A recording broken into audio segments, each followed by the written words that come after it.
Hi everyone, it is Miss Duna here, and I am the Attainment and Standards Leader for Year 11. So I'm all about their progress, making sure that they're working hard and they're going to achieve those best grades that they can at the end of Year 11.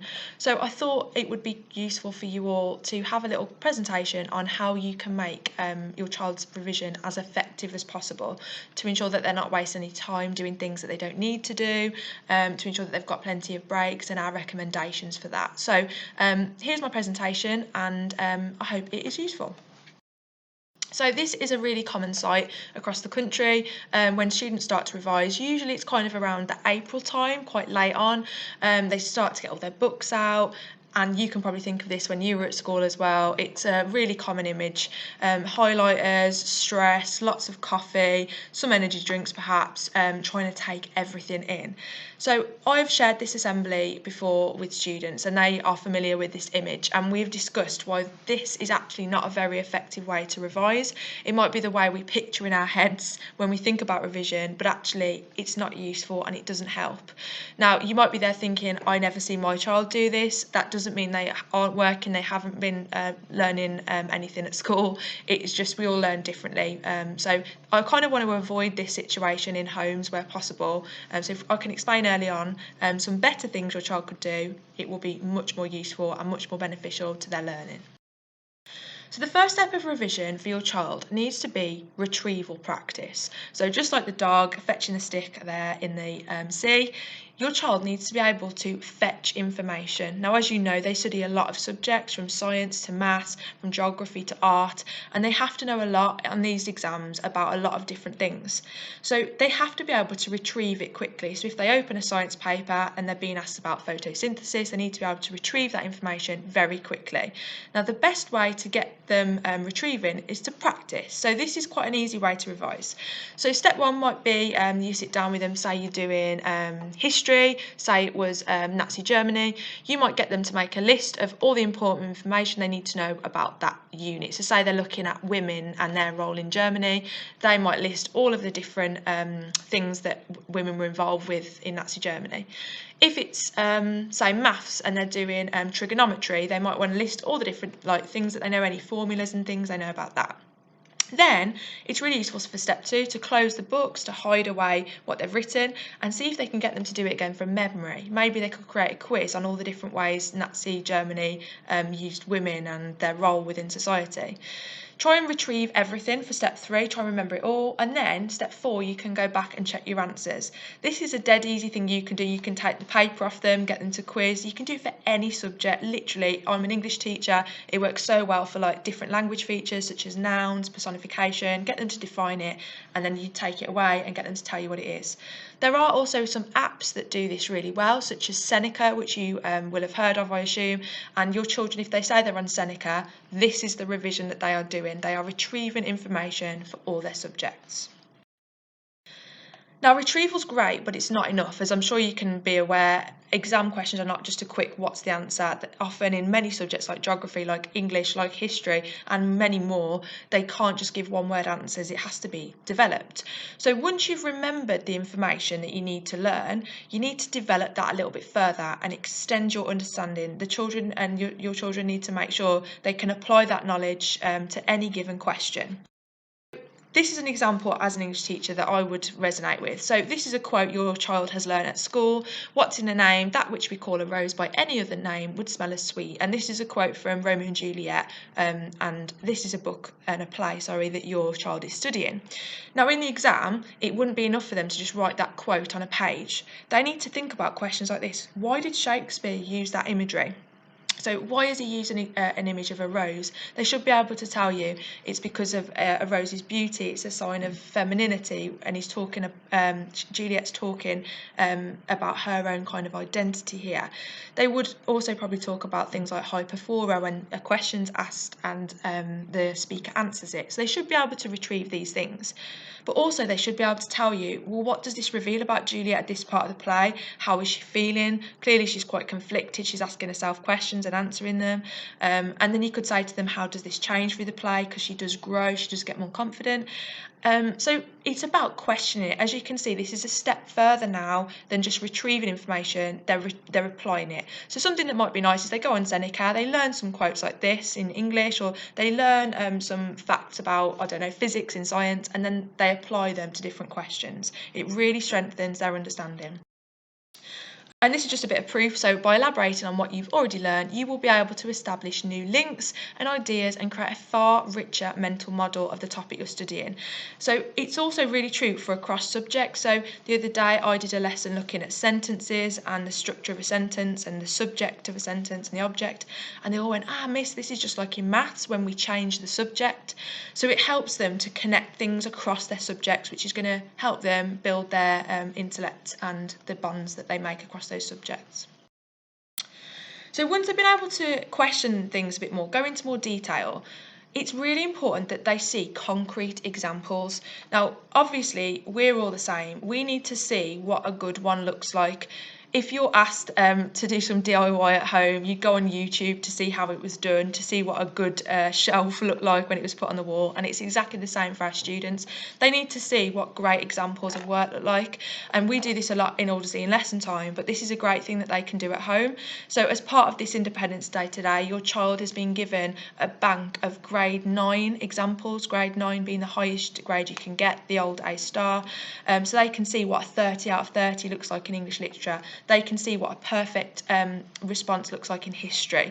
So ask them about that and get them to maybe highlight them, say, well, what's this one done then that you can replicate? Because that's obviously how we learn, isn't it? We are shown an example of what is expected, and then we can replicate that much easier. So get them to read these examples, but obviously not just sit there highlighting it like the first picture, but really taking it in and really highlighting what that student's done. So all of this so far has been hopefully really useful, and you can do it for any subject. So now it's about kind of how you implement your revision. And the way that we advise at Aldersley is called spaced practice. So let's just start with this diagram here, and I'll explain why spaced practice is used. So this isn't spaced practice. So as it says here, let's say you've got a test 1 week and you have 5 hours to prepare for it, broken down into 30-minute chunks. Very often this is what it looks like, and I know this is exactly what my brother was like at school. It looked like this. So say we've got the Monday, Tuesday, Wednesday, Thursday, nothing, they're at school all day, but they're not really doing anything on the night. Say the test is on the Monday. Friday night, they might do a quick 30 minutes on Seneca. Saturday, little 30 minutes here and there. And then Sunday, they cram. And that's when you get stressed. That's when they get stressed. Some of you are probably thinking, my child doesn't even do that much. And that's completely normal as well. But when students revise, especially towards exams, this is what they do. They cram it all in. It makes you stressed. It makes them stressed. And it just does not work. This is the better way for your child to revise, and this is why I'm doing this presentation now when we've got time and we're not in April just before they sit them. It is best for your child to space out their practice. They should ensure that they are doing little and often. Now, it seems kind of counterintuitive. If you've got a test on that Monday, you want to kind of force it all the day before, but actually that doesn't help you in any way. So your child has had an assembly before about how the brain works, and the brain gets stronger connections to memories the more you access them. So if you just access the memory, so say photosynthesis in science on the Sunday before the test, that's 1 day before and you've just done it once, and that when they get into the exam on the Monday, that pathway is not actually that strong in their brain to access it. Whereas if you do it little and often, they get used to it and it becomes a much easier thing for them to go, oh yeah, that's this process, so I know it, because they access it all the time. So this is something called spaced practice. It means you can plan in those breaks. Like, so if you've got a family day out on a Saturday, for example, when we're not in lockdown, that is something that can easily be factored in. So making time to do this is really good. The final thing I would give you advice on with regards to revision is interleaving. So interleaving is the opposite of what you can see here. So many of our students always say, Miss, can't we just have a day where we just do our health and social coursework? Well, actually, that's not very beneficial. I'll show you why. So this is what some students' revision looks like. This is a couple of texts for example, Macbeth, your child doesn't do, but the rest they do. So they might do their Romeo and Juliet all day Monday, Inspector Calls, whatever. They keep them all together on each day, and it is actually proven that this method of studying the same thing for a whole day does not help you at all. Based on what I've talked about previously, which your child knows about, it doesn't allow the brain to keep retrieving information, to keep building those connections. So this is not what we advise at Aldersley. This is not what your child has been advised to do. They have been advised to interleave it. So just like that image of kind of the thread. Say they're revising for English, we wouldn't recommend that they spend a whole day or a whole afternoon just doing story writing or just doing an Inspector Calls. We recommend that they alternate it, and you can do this with subjects too. So you could start off with a bit of science in the morning, you could then move on to maths and do a different topic quite frequently. And as I've already said a million times, it's just to make sure they keep retrieving information. Allowing the brain to forget things a bit is not a bad thing, because then when they remember it, it strengthens that connection. It's better than blocking it all and they're not able to retrieve it when they need to. So these are the 5 steps then. So I've taught them through, and hopefully that has made sense. I have this as an article form if any of you want a copy to read for yourselves, but it is essentially these 5 steps. Lots of your children are very quick to do the retrieval, as you can imagine. They like that quick satisfaction of getting things right, but unfortunately that isn't what exams are, is it? Some of it is, like a driving theory test, for example. When they're 17, they're going to have to click the correct answer and retrieve that, and some things are multiple choice, like in MFL, like French and that, but a lot of their subjects, they need to go into that questioning section. They need to make sure they can answer questions about them. They need to see those brilliant examples, which they'll have loads of by the time they come home tonight, and those are the 2 top tips. So let me show you what this would look like in. So this is a real past exam timetable from a previous year 11 student 2 years ago. Feel free to pause the video at this point and discuss it with your child if you want. They have been had this discussed with me and their form tutor, and I will talk through it as well, but feel free to pause it if you need to. So as you can see, this is a really comprehensive timetable. The yellow boxes represent anything other than revision. So every time you see something yellow, that is their own free time. So this student actually created this timetable in February of their exam year. Now, obviously, your child is in the November, so this is kind of, where are we, 3 months away? But you can see the amount of revision they're doing in February, bearing in mind that's just 3 months before their exams as well. So you can see every morning at 8 a.m, they don't waste their time when they're on their way into school. So once they've got up, literally on their phone, they always did this. They'd do some like quizzes on the Seneca app. They can listen to an audio book. So as you know, all of your child's literature books are on audio books on YouTube for free. They can listen to them. These are really good things the student did every morning on the way into school. I think they got a Greggs on a Friday, so they didn't do anything. But on the way into school, say to your child, what are you doing when you've got your earphones in? Obviously, they listen to music. Could you just pop Inspector Calls on for part of your journey when you sat on the bus, when you're on your phone scrolling through TikTok or Instagram, whatever you're doing? Maybe do a Seneca quiz and get them to show you that they've done it.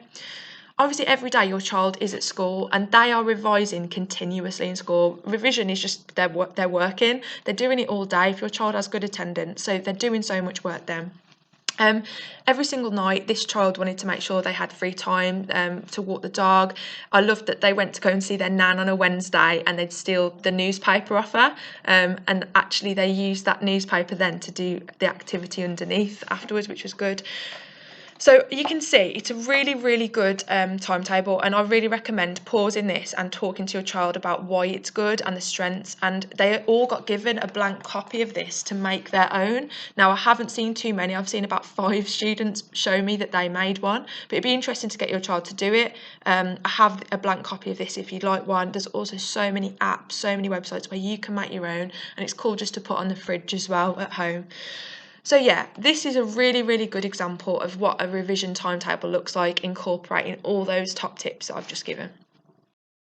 But I also want to make you aware, as you probably are, that our school uses the system Microsoft Teams. We've had it for a while now, but especially during lockdown, every single lesson your child has, their normal everyday timetable, is all available on Teams. So all of your child's teachers teach a lesson physically in front of the children. We also upload that lesson onto Microsoft Teams. All our resources are there and the PowerPoints. So this is a fantastic resource just for everyday school if your child is ill, or if they need to self-isolate.